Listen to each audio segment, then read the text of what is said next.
Merry Meet!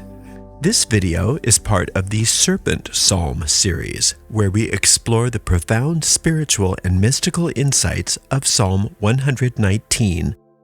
Each video focuses on one stanza of this remarkable acrostic psalm, guiding you through its connection to the Qabalistic Tree.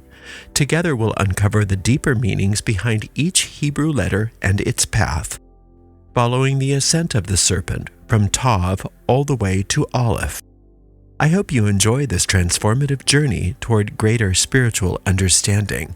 To register for my free course in Hermetic Kabbalah, follow the link in the video description.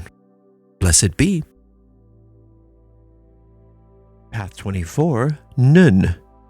Connecting Netsach, Venus, ruled by Anael, with Tifereth, the sun, ruled by Michael. Thy word is a lamp unto my feet and a light unto my path. I have sworn, and I will perform it, that I will keep thy righteous judgments. I am afflicted very much. Quicken me, O Lord, according unto thy word.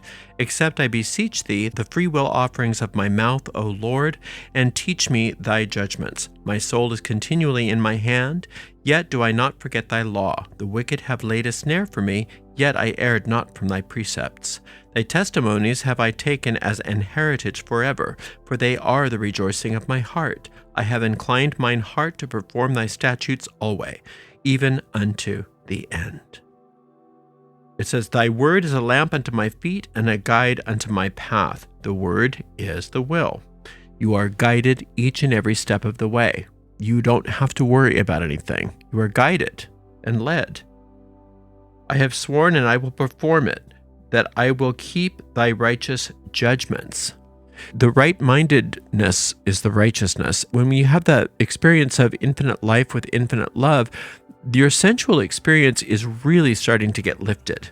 This is your experience of the sensual world here. And we don't want to get rid of your experience of the sensual world, but we do want it purified so that you have the sensual world working for you rather than against you. I am afflicted very much. Quicken me, O Lord, according unto thy word. You're afflicted by the sensuality to the degree that you listen to it as your guide. And instead, you're asking for the vibrations to be raised so that it becomes your gift rather than your guide. Accept, I beseech thee, the free will offerings of my mouth, O Lord, and teach me thy judgments.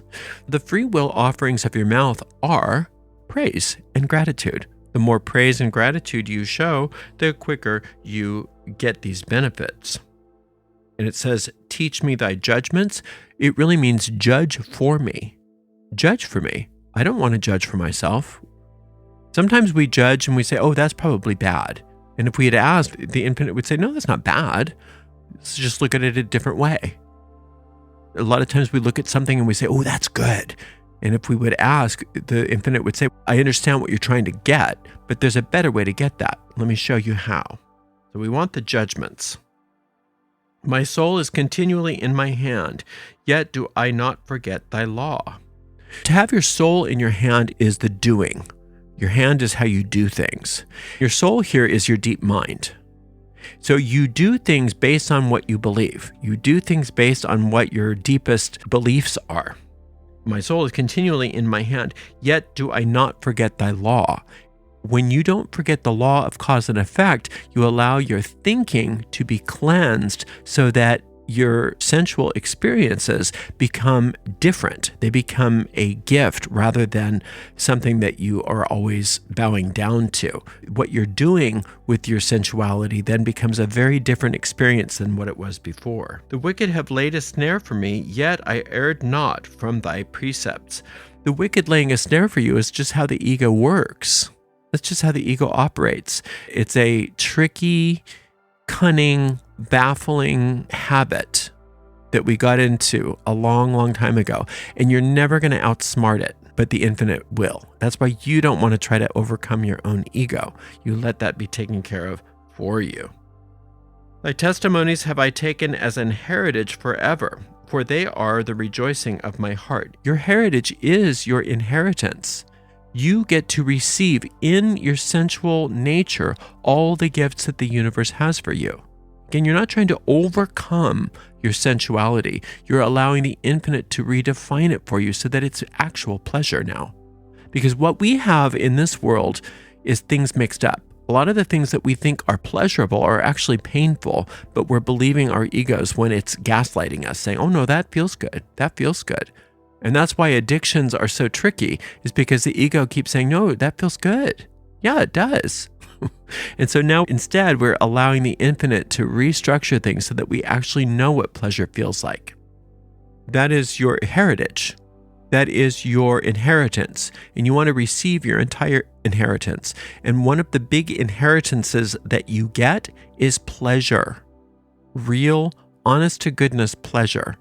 And when you feel pleasure for the first time, you'll think, oh, I thought I knew what felt good. Wow. This is different. This is wonderful. And that's what you get to look forward to. I have inclined my heart to perform thy statutes always, even unto the end. To incline your heart means I'm habituated to it. This is going to be my new normal now. Listening to guidance. Listening to guidance. Asking. Thank you so much for watching. Remember to register for my free course on the Hermetic Kabbalah. See the link in the video description. Blessed be.